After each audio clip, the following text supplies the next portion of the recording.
Assalamualaikum, balik lagi di channel jam 12.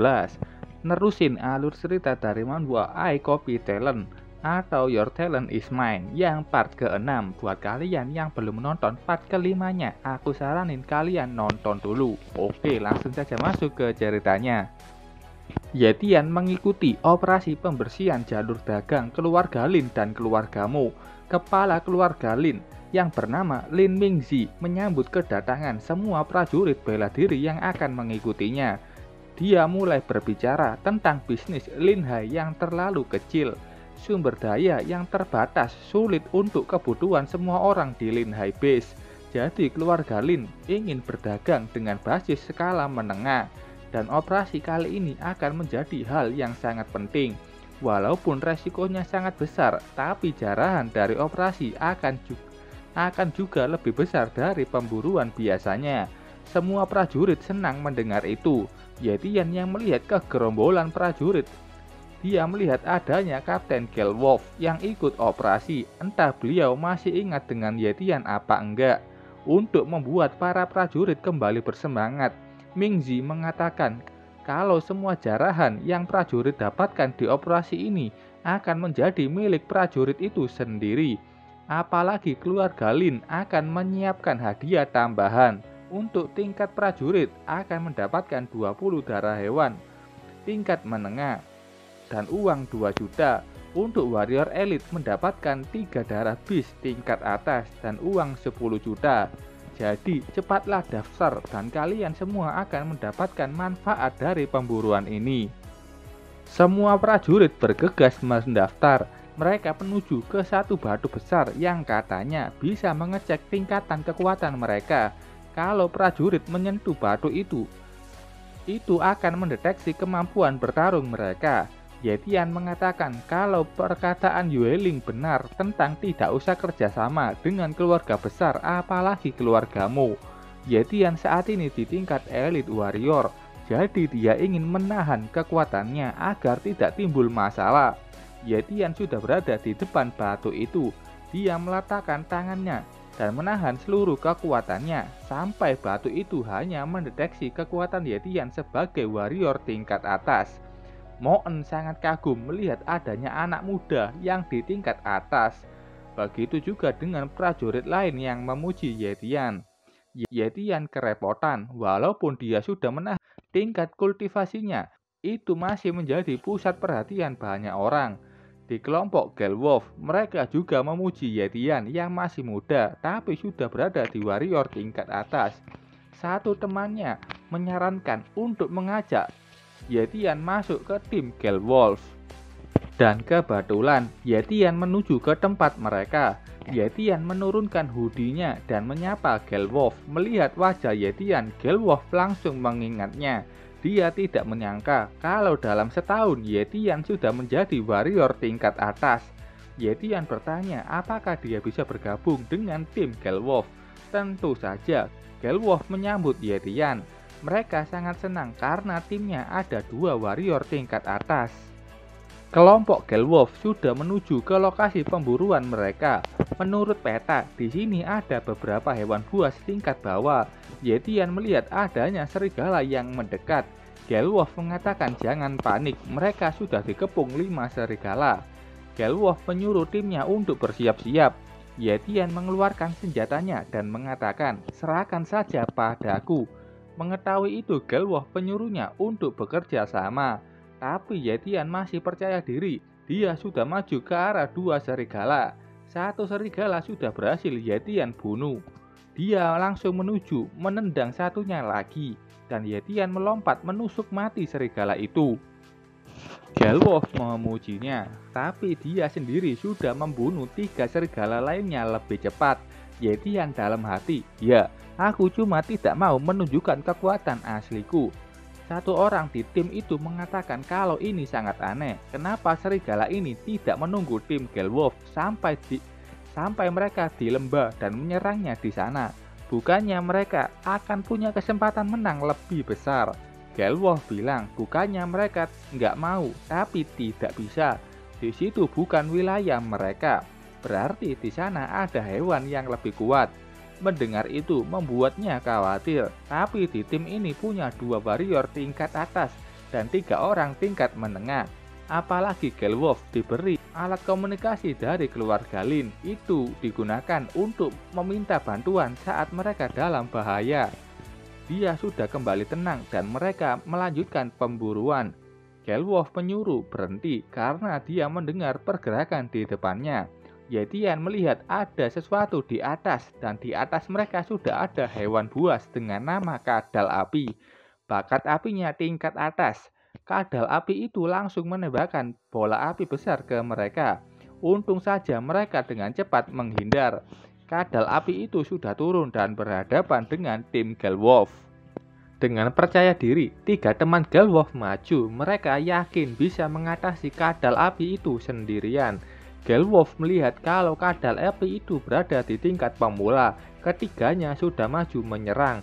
Yetian sedikit cemas, tapi Gelwolf mengatakan itu hewan tingkat pemula, jadi tenang saja. Dan itu benar, ketiganya berhasil menang melawan kadal api. Mereka saling memuji kekuatan masing-masing.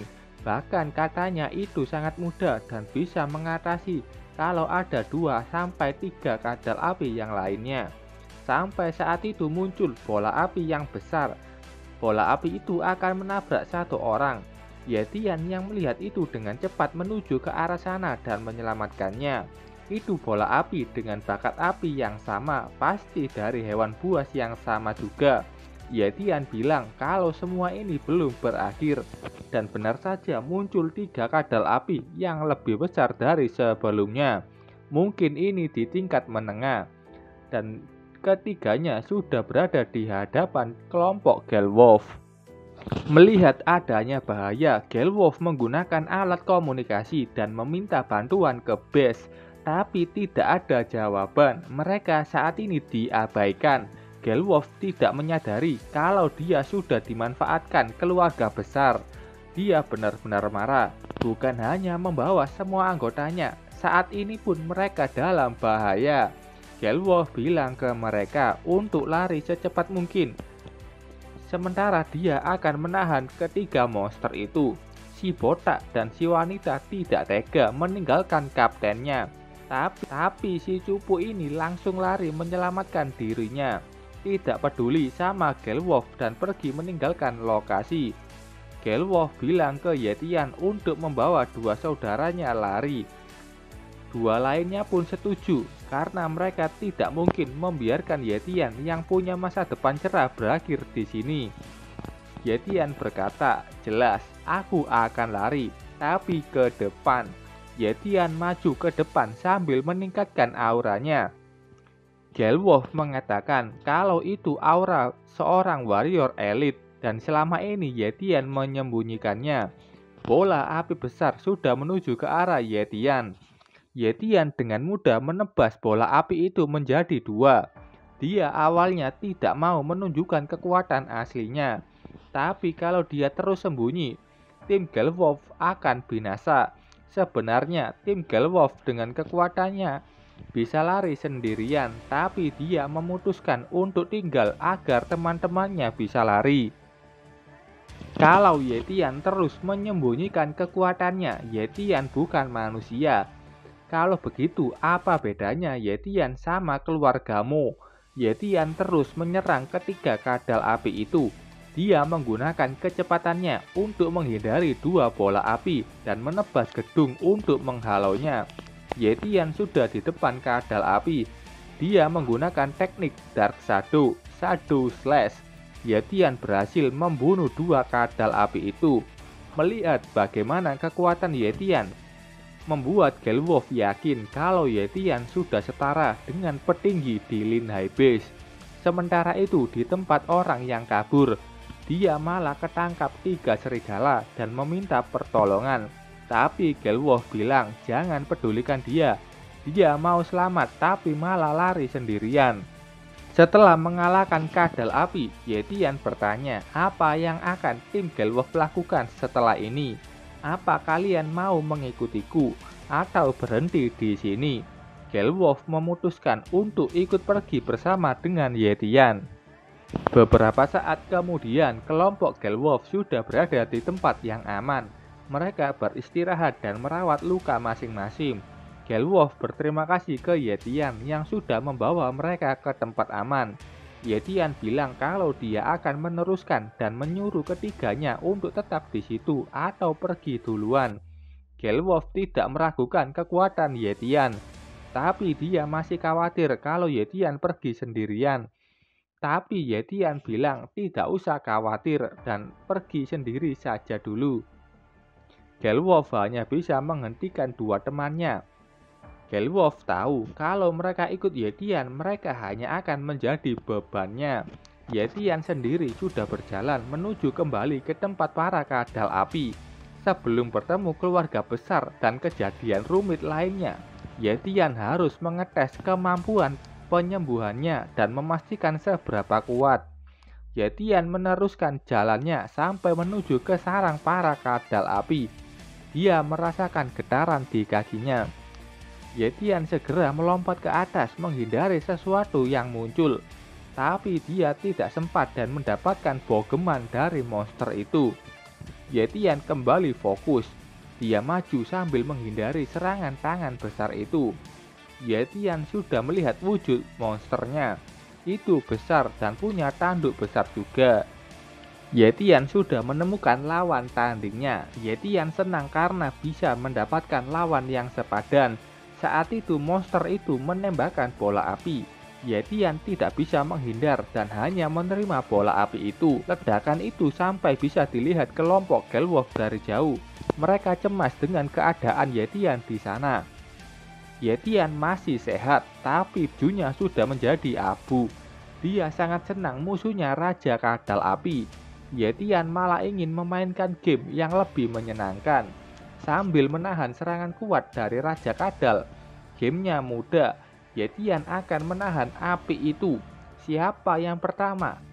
Apa Yetian yang akan terbakar sampai habis? Atau Raja Kadal Api yang kelelahan? Yetian langsung menuju ke depan mulut Raja Kadal Api. Sementara itu di tim Gelwolf, mereka terus melihat ledakan yang terjadi. Dan itu sudah terjadi selama 1 jam. Mereka tidak tahu apa yang sebenarnya terjadi dengan Yetian. Dan kita kembali lagi ke Yetian yang ternyata sudah memenangkan gamenya. Dia berhasil membunuh Raja Kadal Api dan dengan ini dibuktikan bakat penyembuhannya begitu kuat. Walaupun bakat itu sangat kuat tapi membutuhkan banyak energi dan Yetian sudah merasakannya. Untung dia mengalahkan hewan buas tingkat menengah. Yetian meminum darahnya untuk memulihkan tenaganya. Gelwolf melihat kalau pertarungan itu tampaknya sudah selesai dan Yetian sudah kembali ke tempat mereka. Yetian bingung kenapa tim Gelwolf masih di sini padahal dia kira mereka sudah balik duluan. Gelwolf cemas dengan Yetian, makanya menunggunya dan memberinya baju ganti. Si botak bertanya apa yang akan dilakukan dengan bangkai hewan buas ini. Kalau itu terserah sama Yetian karena dialah yang membunuhnya. Yetian juga bilang tidak usah pedulikan 3 kadal itu, kalian bawa saja bangkai Raja Kadal Api. Gelwolf bingung apakah Yetian tidak akan membawanya.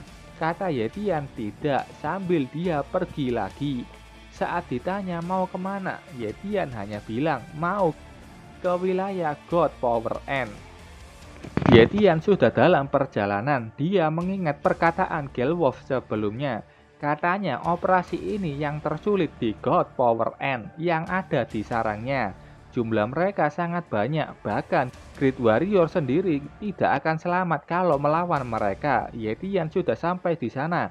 Dia melihat kelompok itu, ada keluarga Mo yang dipimpin ketua Mo dan Moen. Ada juga keluarga Lin yang dipimpin Li Minjing. Dan juga ada satu orang tua yang diketahui sebagai tetua King. Dia Great Warrior dari Iron Fang Base. Tetua King merasakan tatapan dari Yetian dan menyuruh anak buahnya menangkap orang itu. Yetian tidak takut karena tujuannya memang untuk bergabung dengan mereka. Yetian yang sudah ditangkap ditanyai Tetua King siapa dia. Yetian sudah menjelaskan tujuannya ke sini.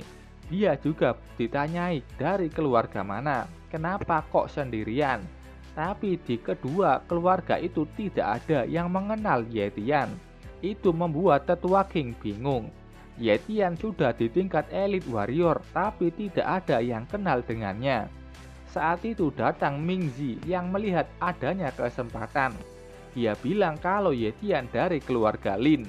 Yetian hanya diam saja. Setelah itu dia disuruh kembali ke timnya. Sementara itu di tempat yang jauh, di situ ada Yueling dan Xiao Yu yang mengapati kalau Yetian akan ikut operasi di pihak keluarga Lin. Yueling dengan yakin bilang kalau Yetian hanya milik Martial Pavilion. Oke, sampai sini dulu ceritanya. Terima kasih buat kalian yang sudah menonton videonya sampai selesai. Sampai ketemu di video selanjutnya. Salam jam 12. Bye-bye.